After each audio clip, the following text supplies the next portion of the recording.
All right, so I think we're ready to go now. And as you can see, my proposal is to continue with where we left off last week, to continue with a series of talks that I hope we'll be able to engage in for some weeks in a row on the media and democracy and what went right, what's gone wrong, and can we fix it? The thing I promised you to do is I promised I'd do for us is to talk when the news intrudes a little bit about the news. I'm just going to be really brief in saying, obviously, among other important things happening in the world right now is the advance of rebels in Syria, having captured Aleppo and marching, it seems, quite rapidly on the capital, Damascus. Many of the forces that had supported the Assad regime, whether that be Iran or Russia, appear to be weakened by their other military entanglements, in Iran's case, in Lebanon and Gaza, in the case of the Russians, obviously in Ukraine, and the appearances that the Assad regime is really more or less on its own right now and quite fragile, and that the rebels are gaining ground rapidly. That if this is actually going to be a successful insurgency that topples Assad, one of the most brutal and awful dictators of the 21st century, it is, among other things, going to alter substantially the balance of power in the Middle East, move it away from, I'm sorry, Iran, and in the direction of Turkey. We will have to see if the insurgents are successful in taking power. What kind of ideology, what kind of regime, what kind of influence do they seek to have? But Damascus is in many ways the hub for the Iranian supply of weapons and funds for campaigns in the so-called crescent of influence that Shiite radical Islam is seeking in the Middle East. I don't want to get into all the details. I'm not in a good position to get into all the details with you today. But having said that, it could be something, a development that alters the balance of power in the Middle East, and potentially thereby destabilizes an already highly unstable area of the world, an area of the world that is incredibly important to all kinds of strategic interests, starting with the petroleum and energy interests. And I just start today noticing that, and obviously noticing the war in Ukraine, the war in Gaza, the instability in Germany and France and South Korea, some of the regimes that the United States and other allies rely on to stabilize our influence in different important regions of the world. The geopolitical situation that Donald Trump will inherit when he enters the White House will be really quite different, and I think much more dangerous than the situation that he faced in 2017. And to put it, I think, gently, Donald Trump does not seem to have a particularly well developed vision for the geopolitical architecture that the United States wants to see in the world. He seems to think primarily in more nationalistic and nativistic terms, and potentially more isolationist terms. And so this is going to be very challenging, it seems to me. And again, I just think it's worthwhile noticing, as this transpires, the way in which it's setting the stage for the next 4 years of American foreign policy and influence. Having just noted that ever so briefly, let me turn to the topic for today. And Having set up some concepts, which I'll review briefly last week in order to introduce this topic, I now want to go into history and a little bit more in terms of why we should pay so much attention to the way in which the media system is organized in the 21st century, and then more directly into the 20th century media system and how it operated and what uh, important advantages it had, but also the important disadvantages it had.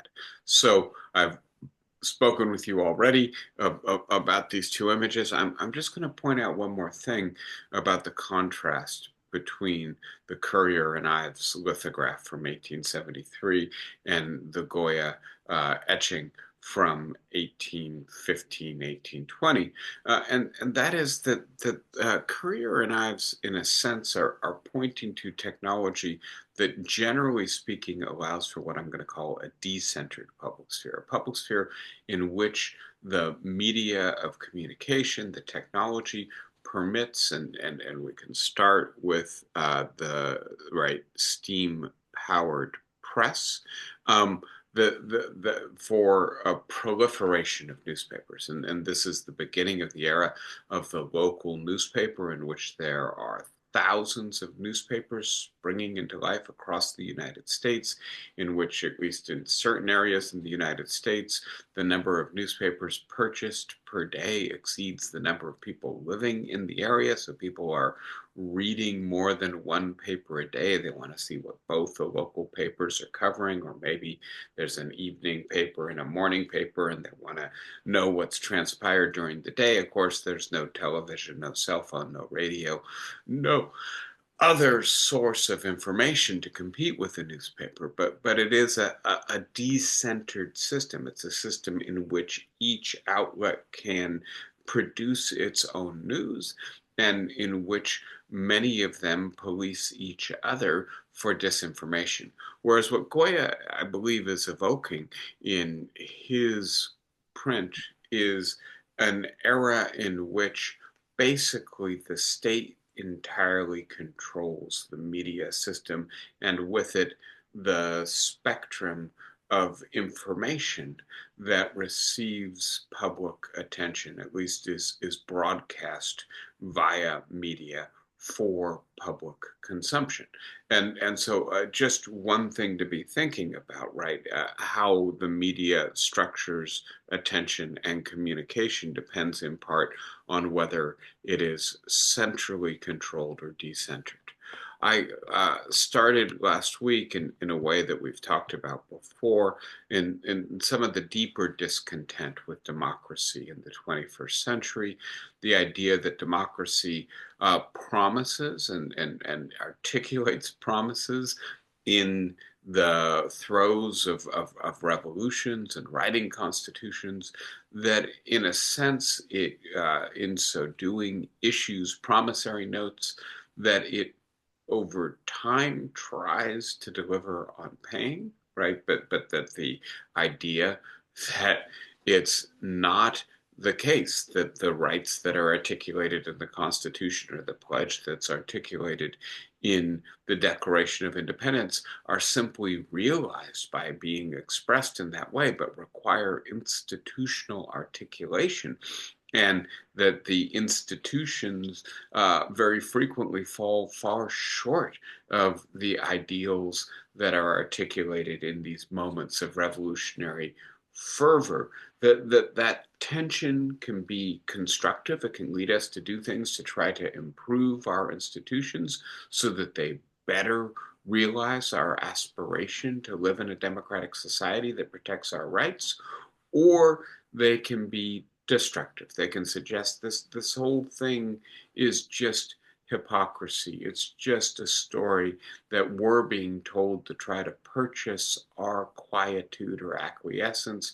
But really, what's going on here is nothing like democracy, and therefore we should be angry, we should be resentful, maybe we should even withdraw our support for this institution, which claims to do these great things for us, but which in fact is really very different than what it claims to be in the parchment on which its ideals were originally inscribed. So one of my claims is, right, that in the 21st century, the destructive gradient of tension between what our ideals promise and what our institutions actually realize is coming to the fore. That more and more people are angry, aggrieved, disappointed, cynical about democracy, and therefore increasingly turning against democratic institutions.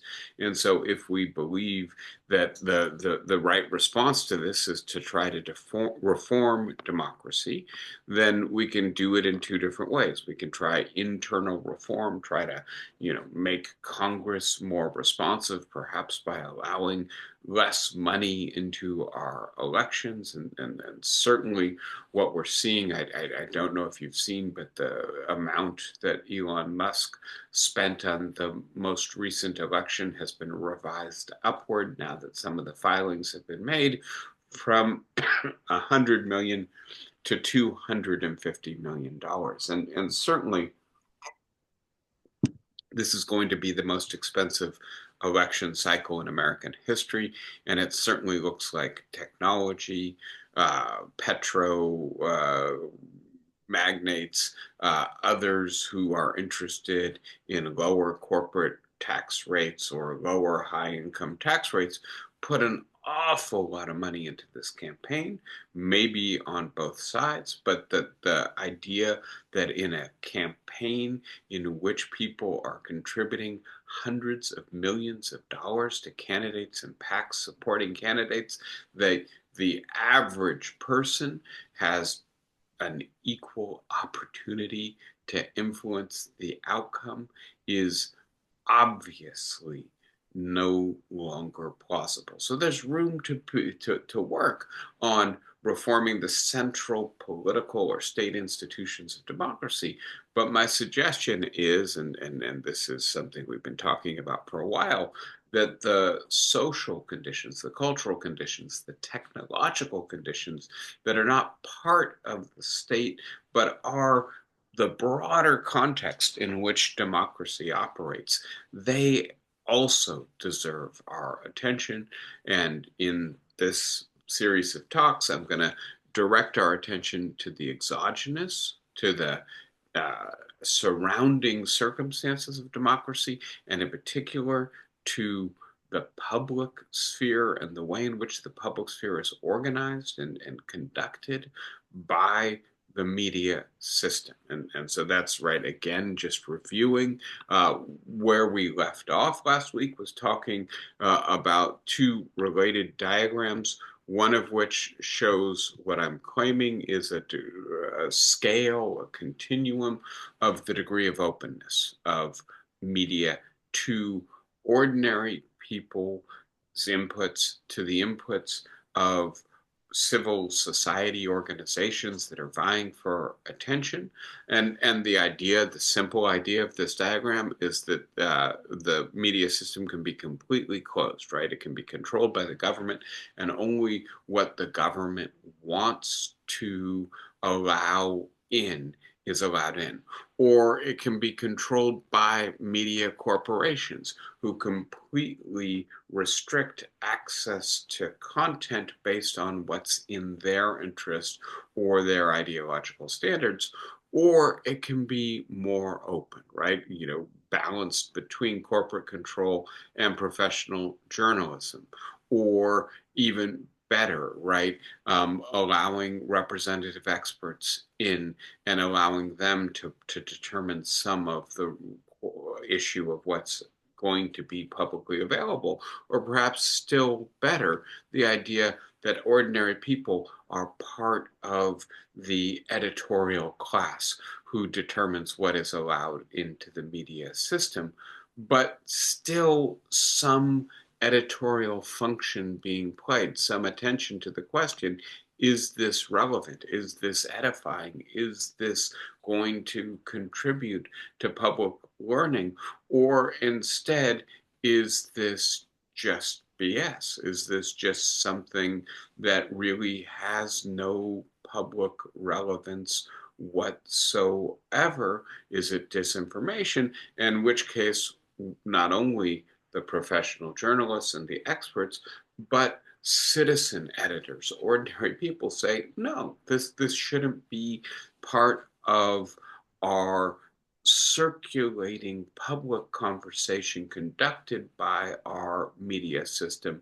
That doesn't rise to the threshold of relevance necessary to gain admittance to the public sphere. Whereas the far end of the spectrum is one in which anything without any attention to its relevance, its truth value or validity, its capacity to contribute to public learning is admitted into the public sphere. It's just a free for all. And that is, I'm afraid, at least where a portion of our media system has gone recently. And it is having a structuring effect on the totality of the media system. Obviously, we still have CBS, ABC, NBC. We still have the New York Times, the Washington Post, the Wall Street Journal, the LA Times, but they are increasingly influenced in their operation by the portion, the quadrant of the media system that is controlled by social media that have no editorial function whatsoever, no effort to screen results, or I'm sorry, to screen content to see if there's anything relevant in them for public attention, as opposed to that. The example I used last week, my cousin can put her broccoli quiche on Facebook, and if something strange happens, it can actually go out to millions of people. If not, maybe it only goes out to hundreds or thousands, but it's still appearing in the media system, despite the fact that it is something that has no relevance to anything that should be circulating via public discourse in terms of shaping either political opinion or, more broadly speaking, civil opinion. So with that in mind, I then suggested that we think about the transformation of our public sphere, and in particular our media system, by asking what degree of openness in the media system is most conducive to the kind of political discourse we want our media system to conduct, to channel, to provide a hospitable home for, and that we can array this right on a continuum from more or less deliberative and responsive. Going up becomes more deliberative, more responsive, more healthy for democracy. Lower down, less so. And that what we have seen over the last 20 years, and especially over the last decade, with the assimilation of digital technology, and then especially social media technology, into the pre-existing institutions of the public sphere, is a decline in the degree to which our media system conducts discourse that is deliberative and responsive and contributes to reasonable public opinion formation. This is a aspect of democratic decay that contributes to democratic backsliding across the world, and it clearly represents a decline in one of the central institutions that isn't itself a state institution of democracy, but nevertheless that is integral to the functioning of democracy in our society, right? And so the idea that there's been a decline is, I hope, clear. The suggestion I want to make, and it's as I've said, a suggestion that I think is relevant to those who are not happy that Donald Trump was just elected president of the United States, it need to bear in mind as we begin to criticize, to work to point out to those who voted for Donald Trump the reasons that we believe they're mistaken to have done so, and to try to not only do that, but also perhaps to do some of the work to address some of the reasons Trump was supported by so many of our peers, to try to improve the health of our democracy so we don't get another leader like Trump 4 years from now. But having said all of that, do we then just want to go back to the old media system, right?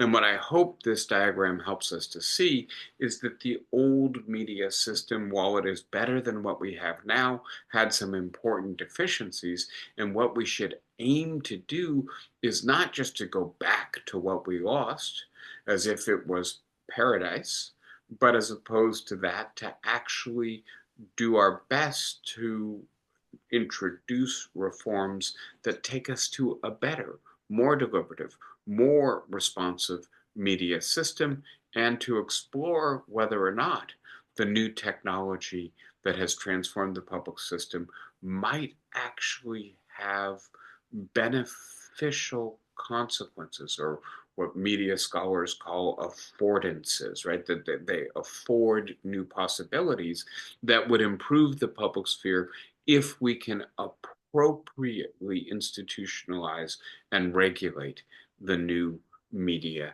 system. So that's where we left off. I'm going to spend a little bit of time now on more philosophical topics. And again, this is stuff that we have talked about before. You may even recognize the slides. Um, but I think it's highly relevant in the context of the discussion that we're having today. And so I'm starting with the work of two contemporary philosophers, Andy Clark, who's Australian and teaches at the Australian National University, and Joseph Heath, who is Canadian, teaches at the University of Toronto.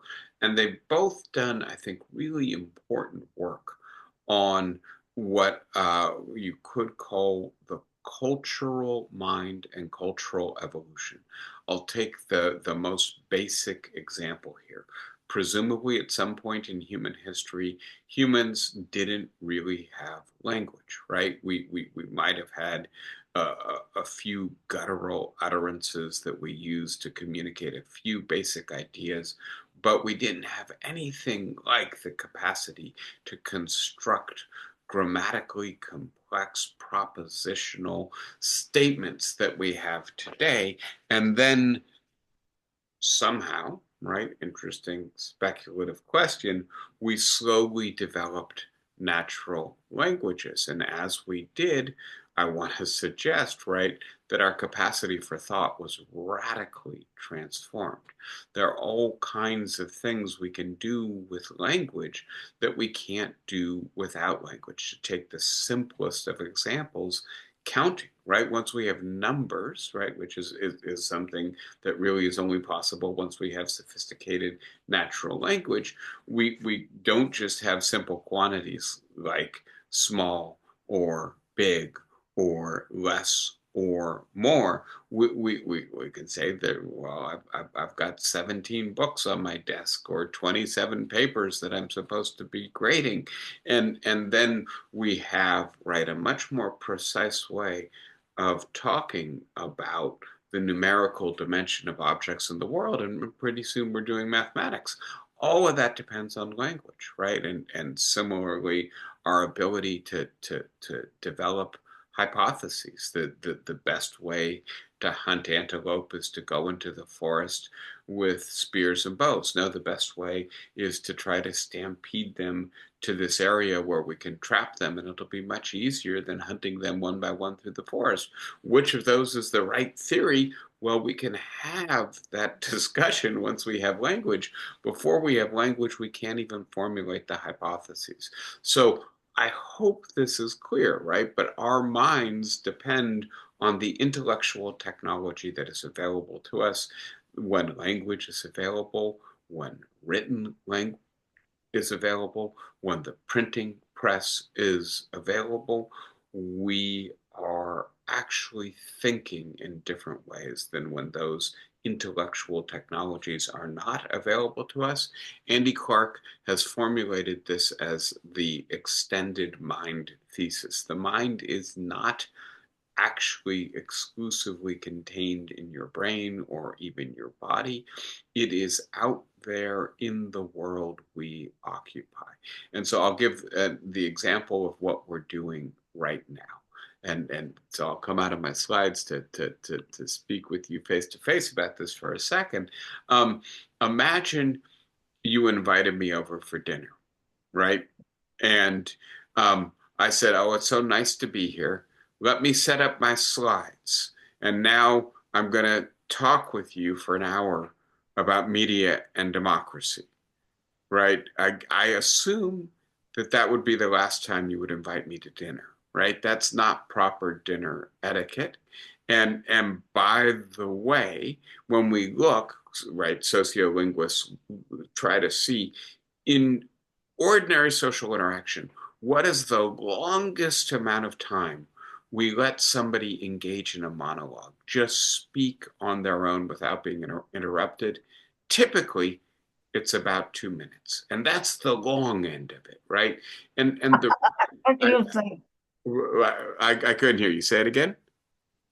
That's what you think. That's what I think. Yes, Come to the different store. households have different Yeah, etiquette. Yes, absolutely, Flossie.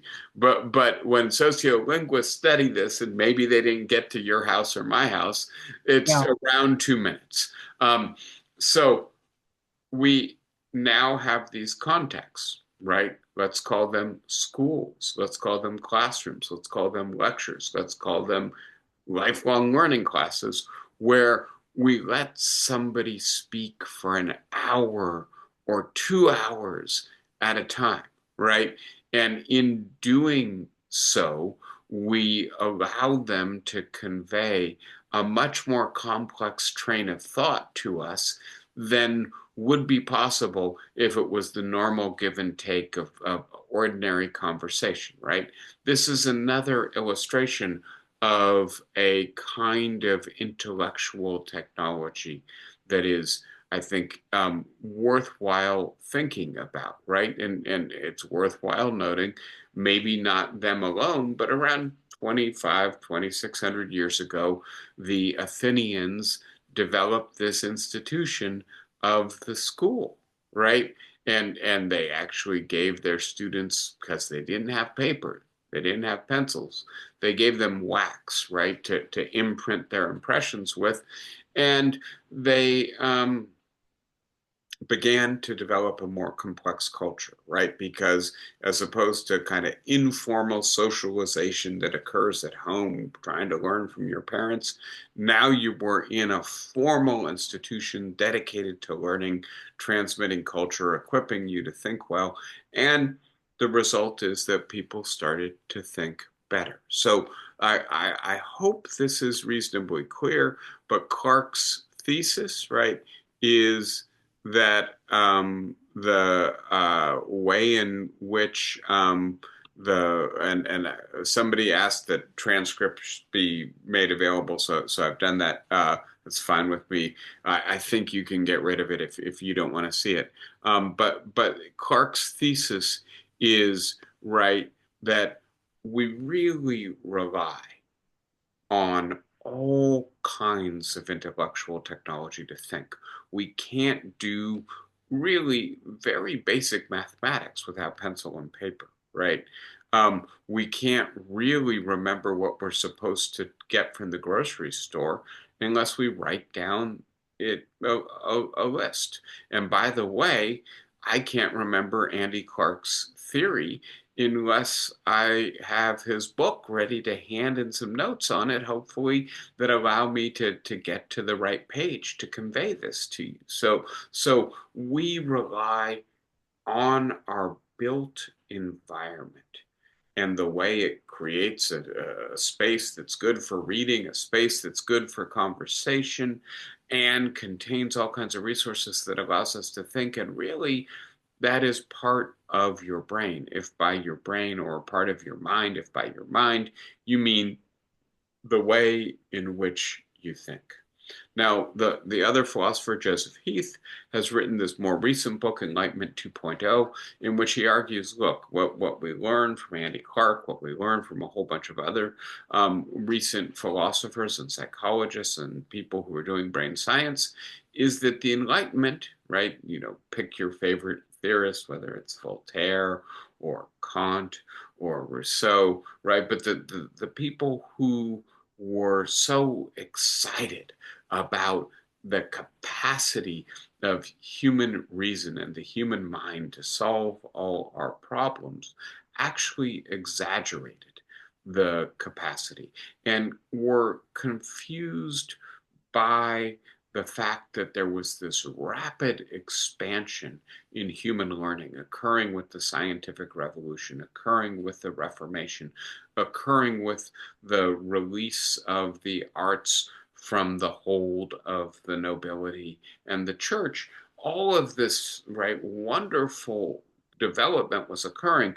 Did that reflect the fact that human reason was some kind of cognitive superpower that once unleashed, once away from the kryptonite of the church constraining it, was just going to solve all our problems?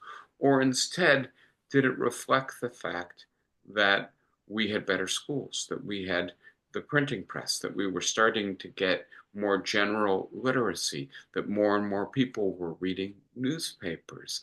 And so did the Enlightenment actually locate too much of the bursting forth of intelligence and innovation that was characteristic of the time it was living in, right? In the brain, in the mind, whereas it was really in the circumstances of the intellectual technology and the culture of the 17th century, of the 18th century. And he suggests, yes, it was more in the extended mind than in reason itself. That Enlightenment philosophers should have located the engine for progress that they were so interested in. And then Heath adds, and by the way, the intellectual technology of the 21st century is increasingly hostile to calm deliberation, to good thinking, to making up our minds in light of sound evidence. And Heath is not only interested in social media technology, but I think this is one of the key reasons that, if you will, we've moved from an a environment of intellectual technology that is more friendly to good thinking from the 19th and 20th centuries to a climate that is more hostile to good thinking. And so that's general background to where we need to go with media. I'll very quickly again review the idea that I think is quite important and quite influential from this literature of the co-evolution of our technology and our nature, especially our cognitive capacities, that as our communication and intellectual technology changes, so too does our capacity for thought. This reflects a basic thesis that the human mind is plastic, meaning it can develop in different ways. And we see this neuroplasticity at the level of the brain itself, but we also see this in the way different cultures, different languages, different intellectual, technological environments bring out or summon different capacities in the development of the brain and the use of our intelligence. And so one simple example, right?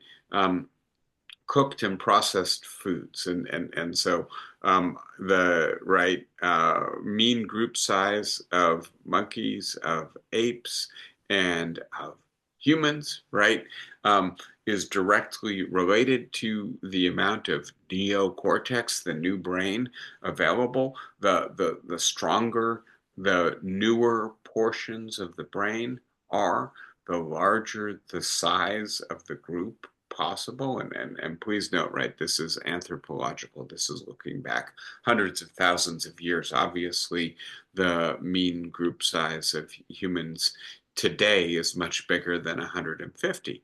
But having said that, the claim is the neocortex, the higher, the more evolved portions of the brain, are actually quite intensive in their energy use. They're harder to sustain. They require more blood, more oxygen, more glucose, and that it turns out that probably the invention of cooked food, the ability to use fire to cook the food, was necessary for humans to develop the larger brains that we have, right? Homo sapiens sapiens have these bigger brains, in part because cooking food allows you to get more calories more quickly. On the one hand, just chewing, but also foraging for the food, and on the other hand, digesting it takes more time if you don't cook the food.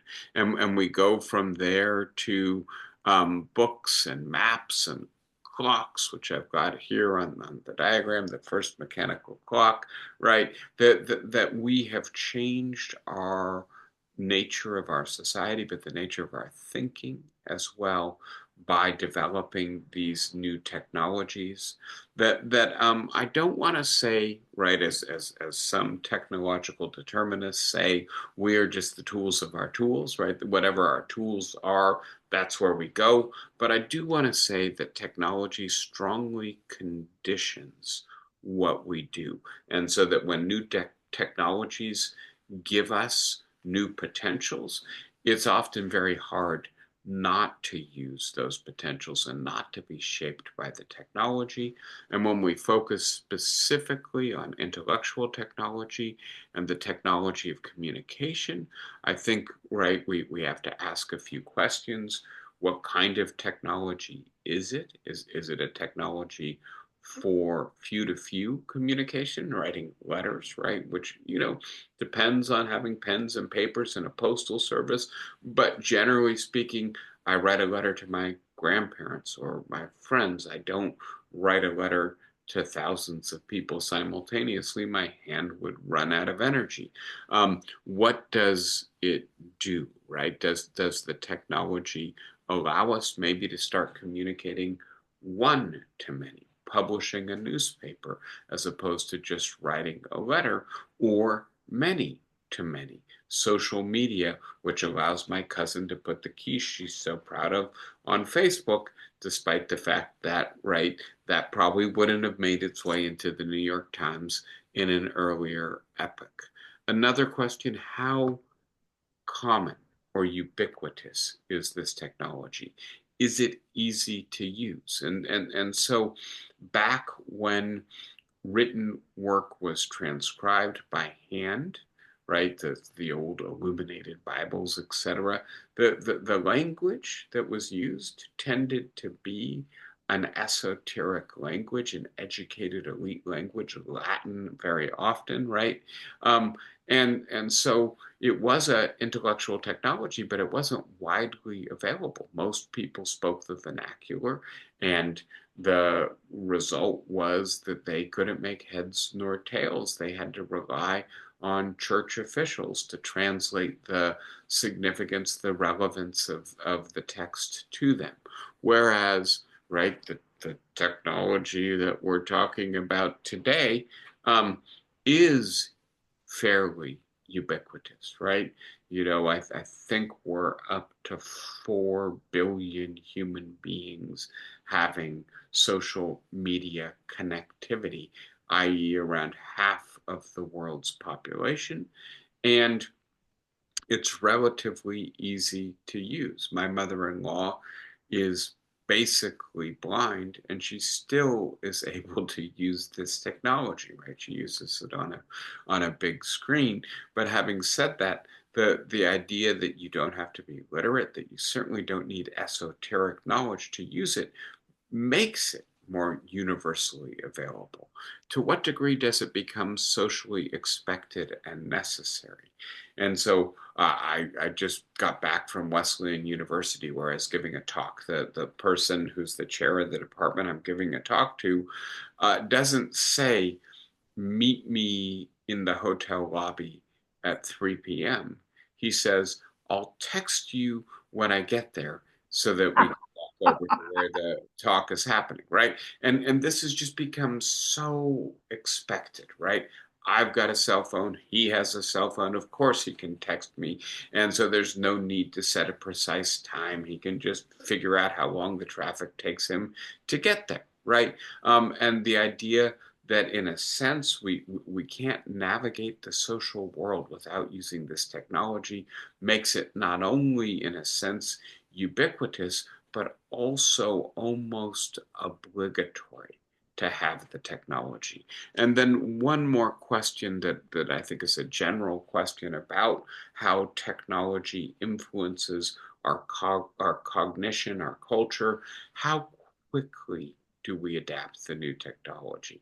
And you could call that the pace of technological change. One of the reasons it's relevant is because when technology is adapted quickly, there's little time for the norms with which we govern its use to evolve, to keep up or to catch up, to give us some guidance about maybe the constructive as opposed to the destructive employments of the technology, or to give us some etiquette for when and how to use it. One more background diagram here, right? And I'm drawing on the work of Neil Postman and Walt Disney for the basic claim, right? That and Postman, I think I've spoken with some of you about at least before, a major historian of technology, focused in particular on the advent of mass media in the middle of the 20th century, taught for NYU at a long time. Amusing Ourselves to Death is probably his best known work, but I actually prefer the work on Technopoly, where he offers this threefold distinction um, between what he sees as a traditional human society, which is a society that regulates its use of technology according to cultural standards. You might say it embeds the technology in the culture of the society.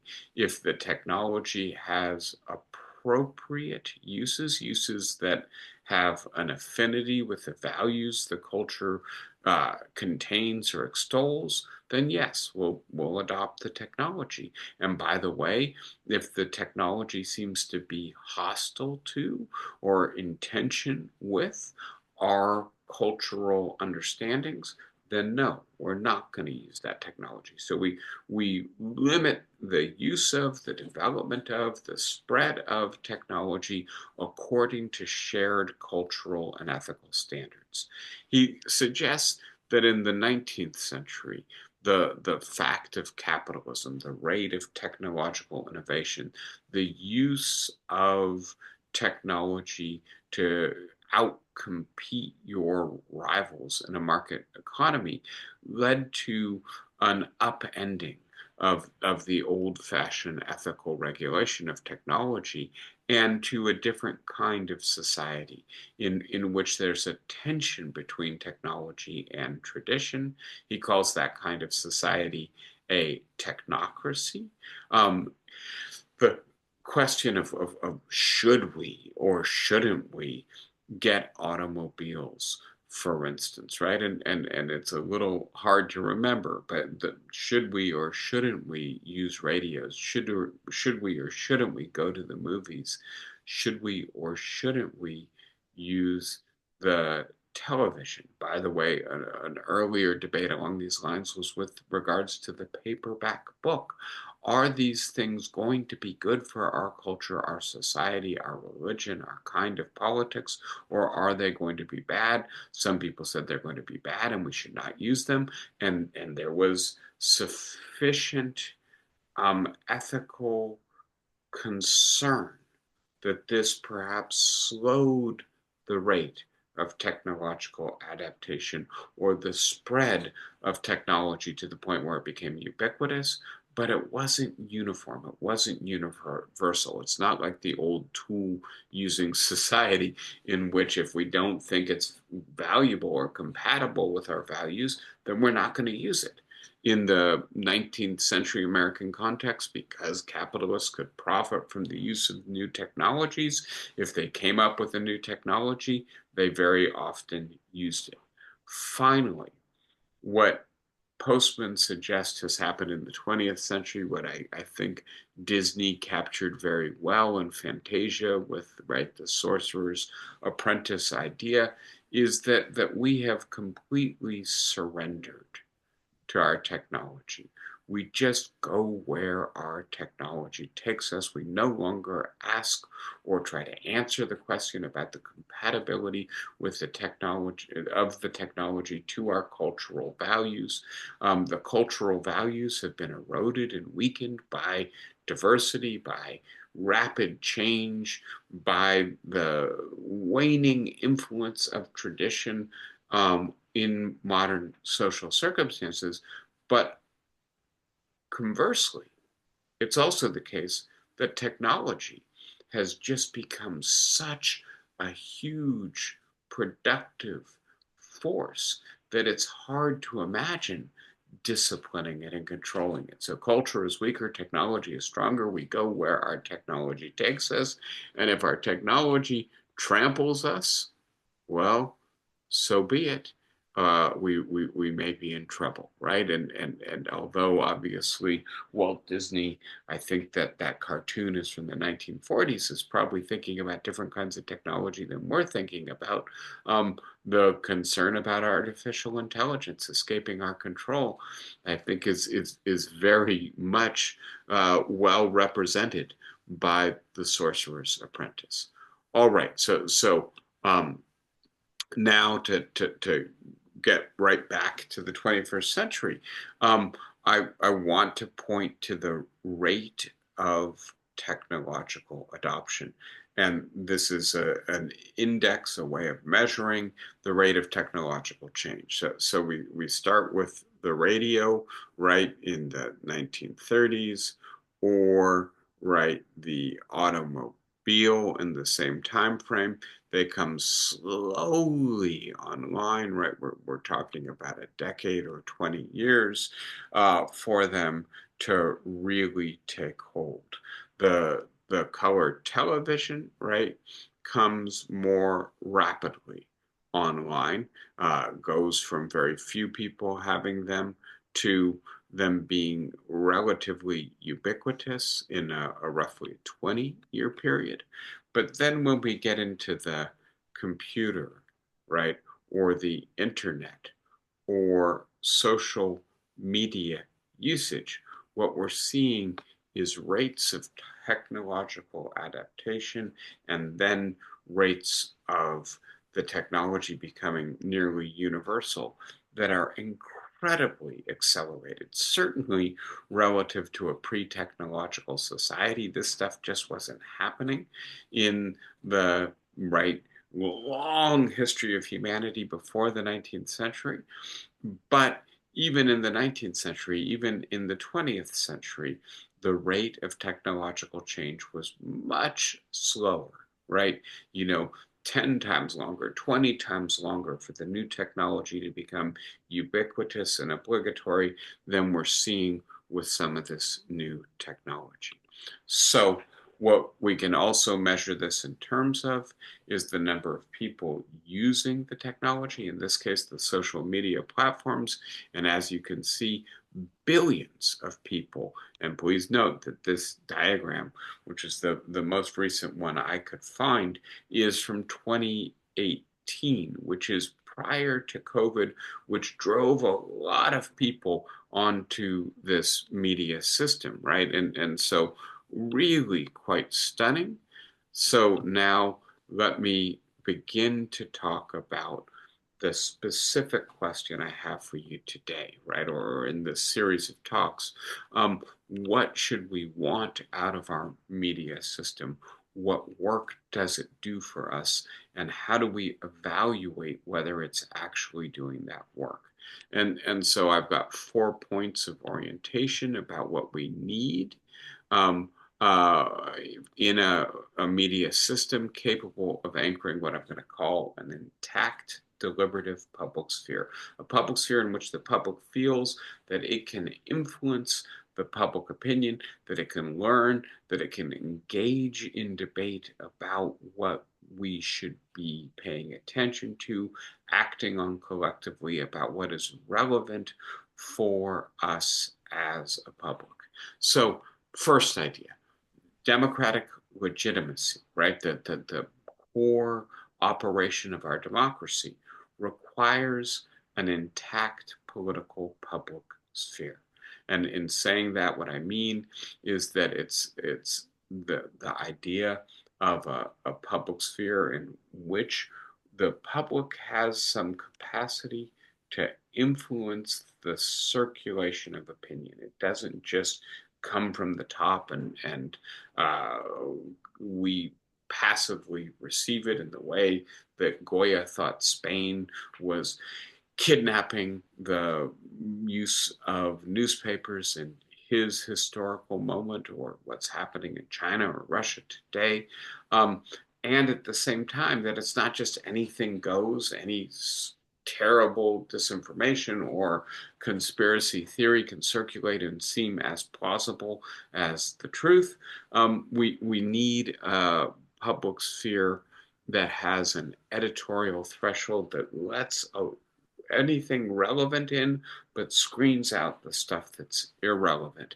This is necessary to informed, responsive, inclusive, and reasonable public opinion formation, to having a dynamic in which we actually figure out what we care about, what we want our politicians to do, what we need policy to help us to respond to.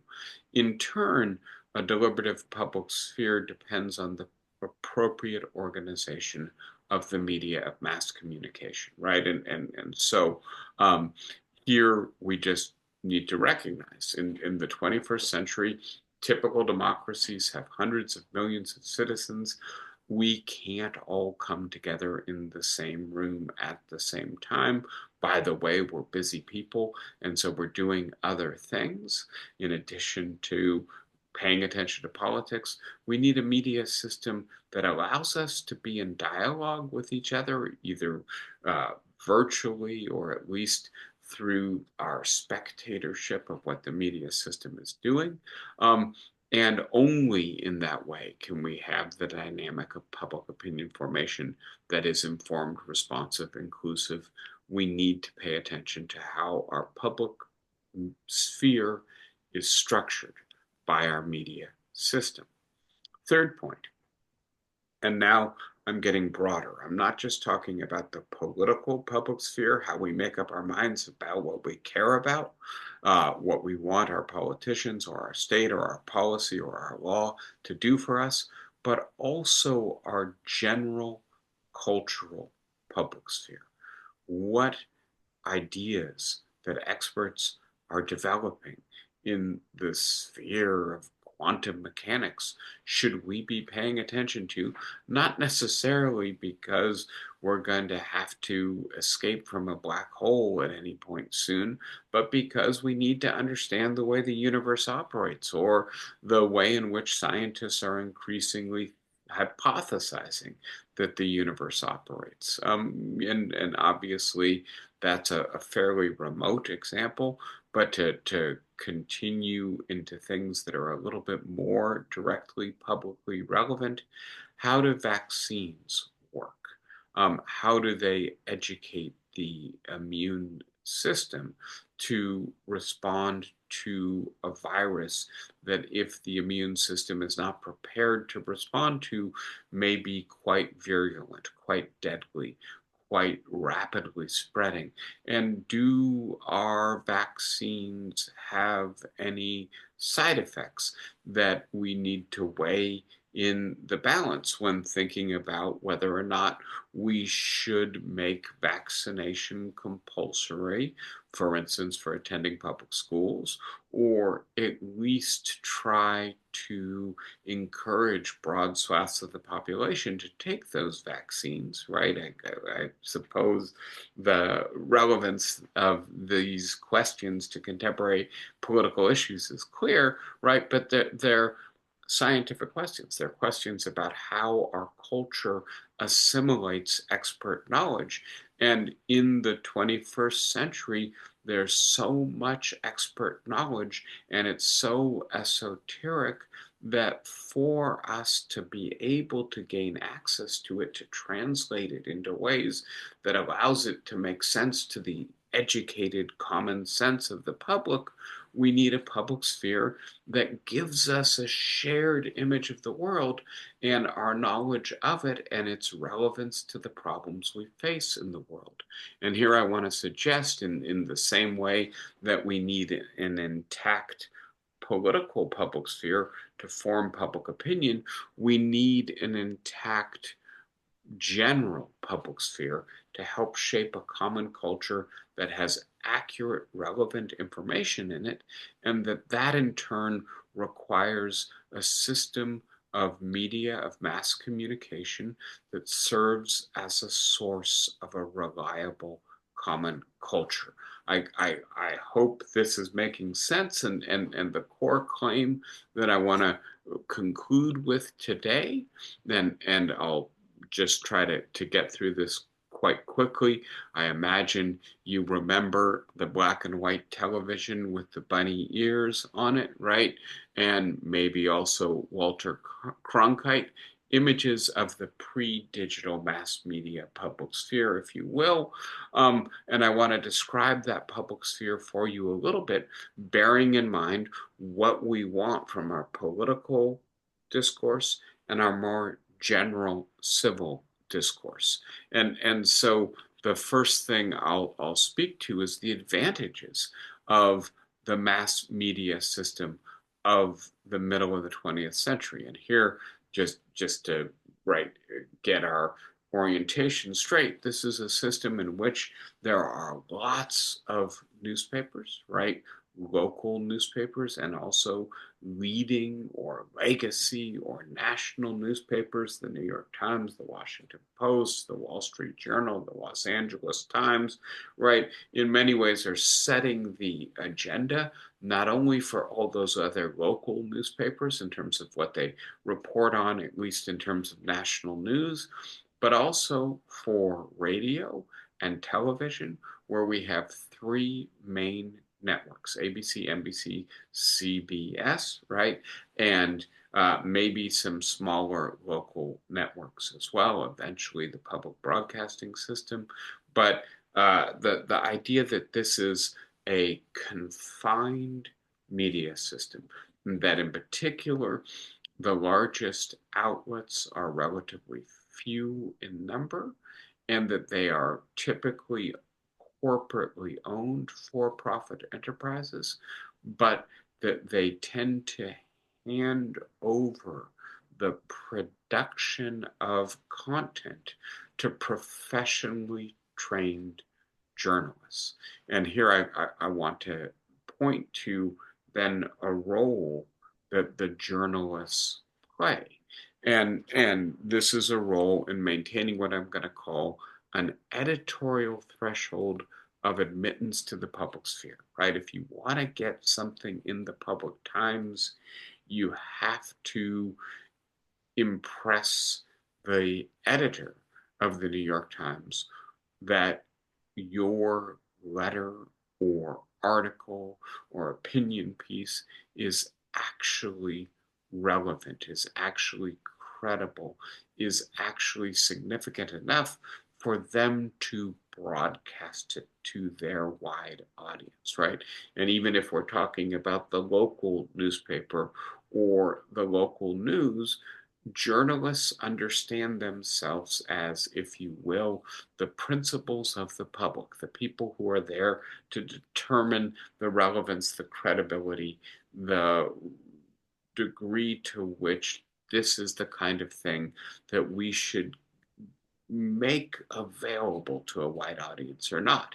And so, right, the criteria that journalists tended to use to enforce that threshold included public relevance, credibility, potential to contribute public learning, conformity with relevant expert knowledge and judgment, and whether or not it contributed to a kind of political discourse that had reasonable scope for and resolution of political and civil disagreement. And so call this an edifying function, right? To have a single term to get all those criteria together.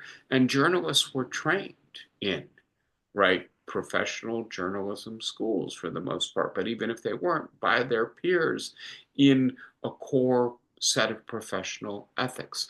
They tended to internalize those ethics, to subscribe them to them, and to maintain them for themselves and for each other. If they believed one of their peers or colleagues was reproducing or broadcasting information that did not conform to their ethics, they called them out. They often did so publicly, publishing something critical of what they felt was misinformation coming from another outlet. And so the idea that journalists played these roles was enforced by professional ethics, that professional ethics became almost obligatory for professional journalists. And there's a particular history here, an early 20th century history, in which a broader set of knowledge professionals, medical professionals, science professionals, journalists as well, were trying, lawyers also trying to regulate themselves rather than being regulated by the government. And they said, look, we'll form professional associations, we'll enforce codes of conduct on our members. And though this wasn't certainly a perfect system, the idea that it had some editorial threshold, that the people enforcing that editorial threshold were doing so according to ethical standards, that those ethical standards were evolving in a way that reflected the incredibly important role that the media system plays in anchoring the public sphere in a complex democratic society. That is part, I would suggest, of the critical explanation of why our media system seemed to be sufficiently akin to what we needed from a democratic public sphere, that it worked reasonably well in the middle of the 20th century. One more piece, and then I'll leave off, open it up for your questions and comments, is, by the way, these were commercial enterprises, right? It's not as if this was done purely from a sense of public spirit and the public good, but ABC, CBS, NBC had shareholders. They were making profits. They were generating money via advertising. But please note that the model, right? We will let professional journalists curate the media system, and the public will tune in and watch, learn, engage, and by the way, be exposed to the advertisements which will create our profits. It worked, right? It worked for sustaining the media system, making it sufficiently profitable that it could continue to broadcast, continue to attract investors, and work to create a knowledge system, a system of public discourse that was sufficiently filtered and curated to contribute to valuable public discourse. I'm going to, when we get back together next week, begin to talk about some of what this system didn't do well. And I think it's important to recognize, in terms of the overall verdict on this, that this discourse was constrained and distorted both by the social background of the journalists and by the commercial nature of the ownership of the media structure. But to not from there conclude it was wholly corrupt. That's not the right conclusion. I believe the right conclusion is that it worked reasonably well, even though it was constrained and distorted on certain issues. But that's for next week. Let us now talk a little bit, if we want to, about what we talked about this week. Who wants to start us out? Intellectual technology, the middle of the 20th century media system, what a media system does for the public sphere in a modern society. I hope I've given you enough to chew over for this week. Anybody want to start us out?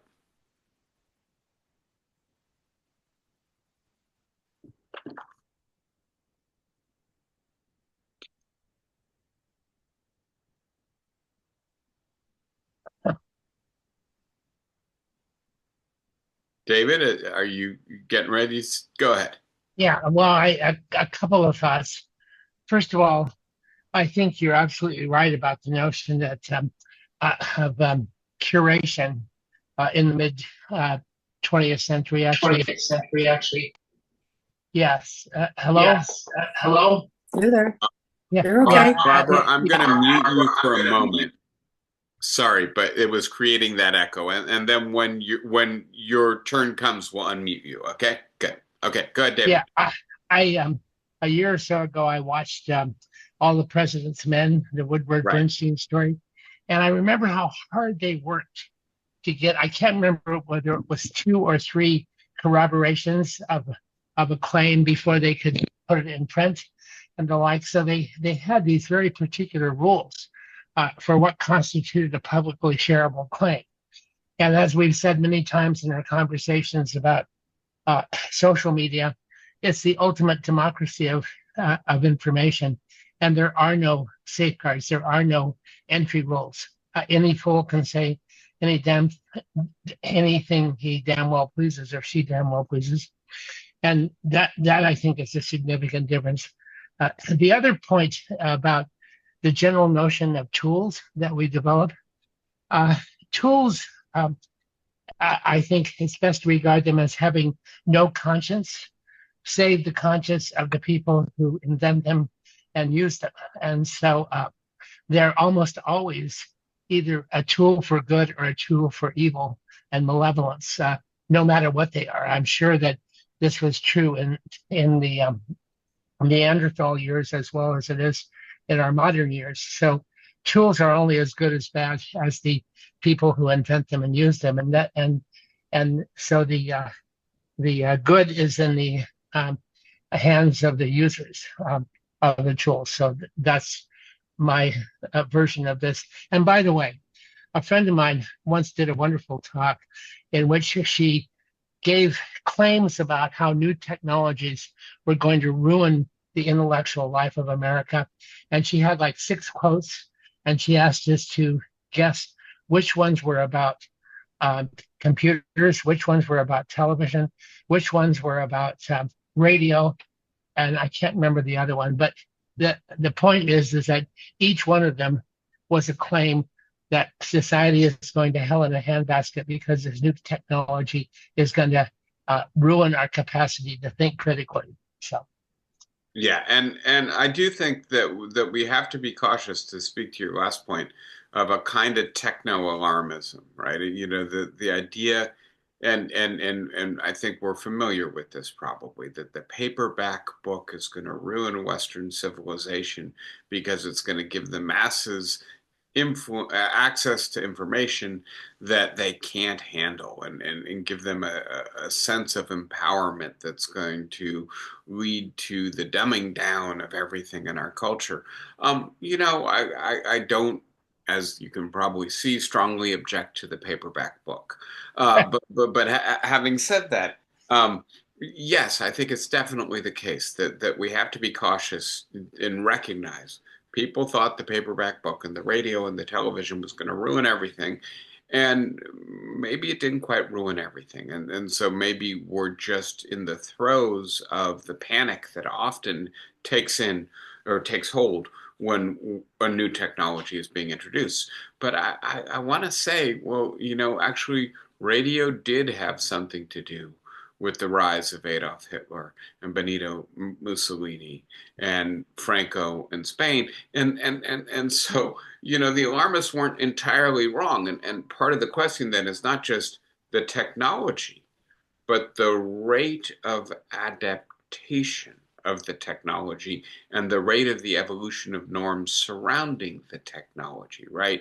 And so that, I hope, gives us a slightly more complicated Yeah. way of thinking about whether the technology is intrinsically evil or whether we need to figure out how to use the technology to harness its potential for good while controlling its potential Yeah. for That was my point, is that any tool that has the potential for good also possesses the potential for malevolence.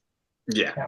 Yeah, and on your first point, right, Woodward and Bernstein needing to get the right number of sources to confirm Deep Throat before they could go to press with this really important story.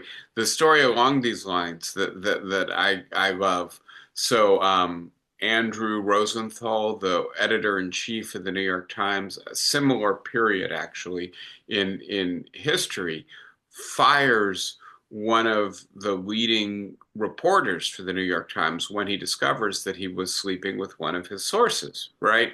And the quip that apparently Rosenthal said when firing this man is, "Look, I don't care who you sleep with. You can sleep with an elephant for all I care, but then please don't report on the circus." Right. And so the idea that there were clear-cut ethical expectations. If you're going to write for the New York Times, you don't sleep with your sources. Find somebody else. All right, Barbara, go ahead. You got to unmute yourself now, right? Yeah, Okay. sure. Yeah. Okay. A personal note, I'm very proud of the fact that my dad put himself through college during the Great Depression, graduated in 1937, and was a journalist by training at the University of Washington. And he upheld very high standards. One thing was, as a government worker, where he was plying his trade as maybe sort of as a public information officer for the Public Housing Administration for 30 years. He did not allow political signs in the front yard or on our car bumpers because he was a federal employee. And as a teenager, I was upset about that because I had my political biases developing and I wanted to show them off. But I'm proud of the fact that he was a trained journalist and maintained those standards throughout his life. That sounds like he had higher standards than some of the current members of the Supreme Court. I suppose he did. Yeah. Yeah.